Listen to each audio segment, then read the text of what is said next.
Hi everybody, welcome. My name is Pumpkaamy and today I'm going to be teaching you how to straighten out your Pringles. Whether your cards are warped because of humidity, play, moisture, any of the above, I've got some bendy wendy cards to show you how to straighten them out in a safe way. We're going to be trying different methods together and see what the results are like, and let me know in the comments if you have any others that you use to straighten out your cards. Now, if you've watched my New Orleans vlog, you'll have seen that I got absolutely drenched in a tropical thunderstorm. And what was in my bag? Some Pokemon cards, of course. So of course they got absolutely destroyed, and most of all, they warped because of the moisture. Now, I know that in one sense these aren't the best example because they are, well, not in great condition regardless, but I'm just going to prove that this works for cards that have had moisture, whether they've just been in a moist room or whatever. And then there's this poor Metapod who's had a bit of a rough time. Now, just as a side note, Rowlet Executor here was in this sleeve. It is a perfect fit sleeve, and he is perfectly fine. It is still open at the bottom, and my bag was drenched top to bottom, and he survived without a scratch. So if you want to protect your investment in the first place, make sure that you pop them in some appropriate sleeves. We are sponsored by Dragon Shield, so if you'd like to support the channel, you can go ahead and buy some from them through our link in the description. Now for method one, we're going to go ahead and iron this baby out. Now, before I get into this, yes, you can use a regular iron if you don't have a flat iron or straighteners like I do, but I find this easier because I don't have to turn the freaking iron on. Also, it's very important you get yourself some baking sheet. This is like baking parchment. It can go in the oven, for goodness sake, it's going to be fine. Now, this is to protect your card. Now, so I'm setting these to 150 because I don't want to make it too hot, because that can be just as bad. We're going to put Palossand between the baking sheet and just very gently iron him out. I'm not putting too much pressure on, just some light heat. Now, I've heard that people can use hair straighteners for a similar effect. Hair straighteners, a hair dryer for a similar effect. And lo and behold, my once pringled Palossand is now flat. He is no longer warped. He is good. Let me put these down so you guys can get a better look. There he is. And unlike before, he's a tiny bit pringly still. I'll probably go one more in on that. But regardless, he is no longer very pringly like he was when he was in the rain.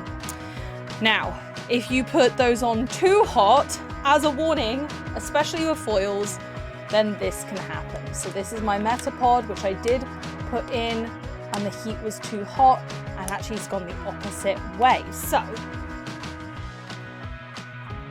since we've already gone too crazy on Metapod, let's see if I can fix him from this point on the lower temperature now he's cooled down. Just as an experiment, you guys can. So I'm just going quite fast. And again, you can do this with a regular ironing iron. No, the poor Metapod got burnt. The heat was too much for him.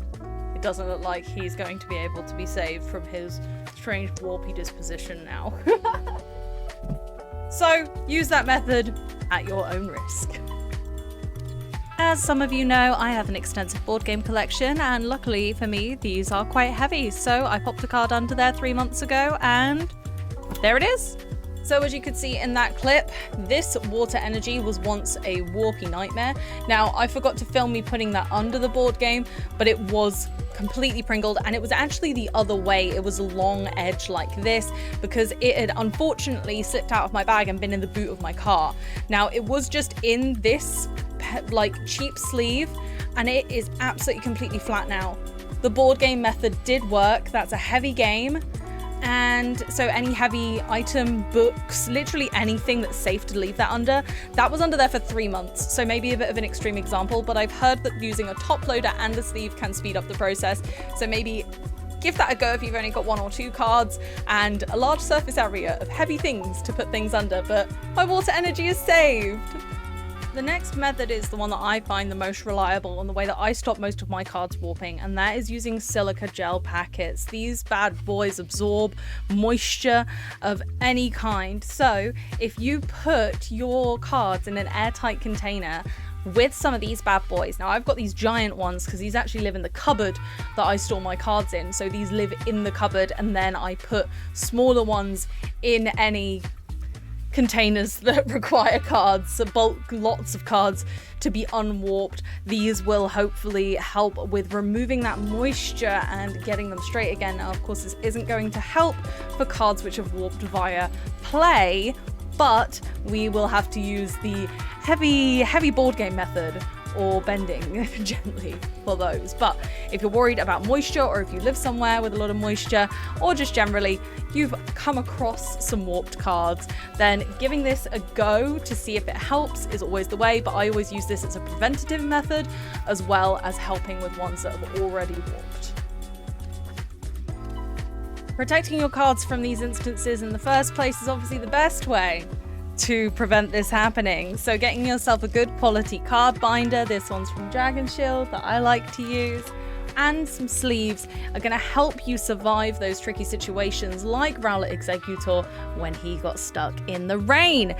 So using good quality products to help you prevent your expensive investment from warping is a great idea. Some people say, Amy, why would you buy such an expensive binder? To be honest, this one's incredibly reasonably priced, but if I was going to buy a slightly more expensive one, or consider investing in more top loaders and better quality sleeves, say, oh, well, why though? Well, if you think about it, okay, if my Rowlet Executor, let's pretend it's worth £10.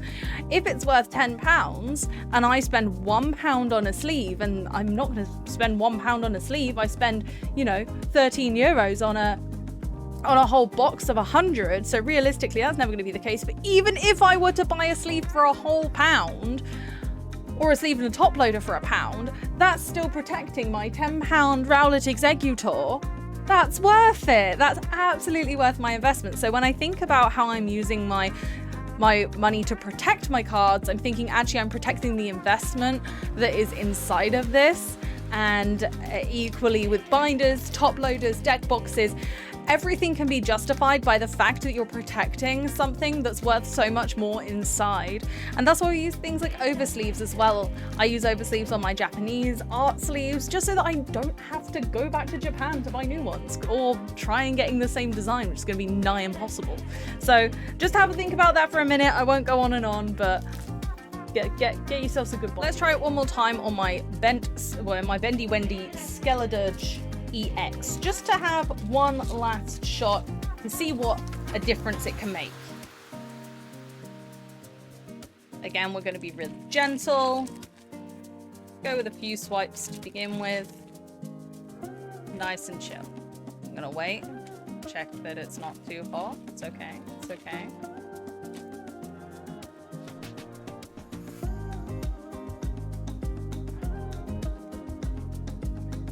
Nice and gentle.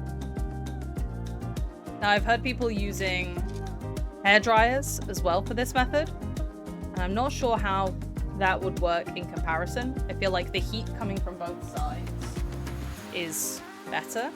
And just while it's still hot, I'm just going to give it a little bend back into place as well. Obviously, this is a method you can use as well, heating up the card and then making it back into the shape it's supposed to be also is going to help out a lot. But this is probably more for cards that have been bent through moisture than anything else. We're almost there. Skeledirge. Much less bendy. So that worked quite nicely, kind of just teasing the card into the correct shape while it's warm. That worked quite nicely, actually. Let's have a look at that again. There. That's quite funny. Okay, let's go one more time. Let's give it another tease. Okay. I reckon slam that in a sleeve and a top loader, and I reckon he's going to stay that way now. Skeledirge, you have been saved. Thank you so much for watching. I really hope that helped. And again, if you have any other ideas, please leave them in the comments below for how you might straighten out your warped or bent cards. Thank you so much for being here, guys. And as ever, like and subscribe, please. I'd really appreciate the support. In the meantime, have a great one. And next time we're going to be looking at how to store your playmats.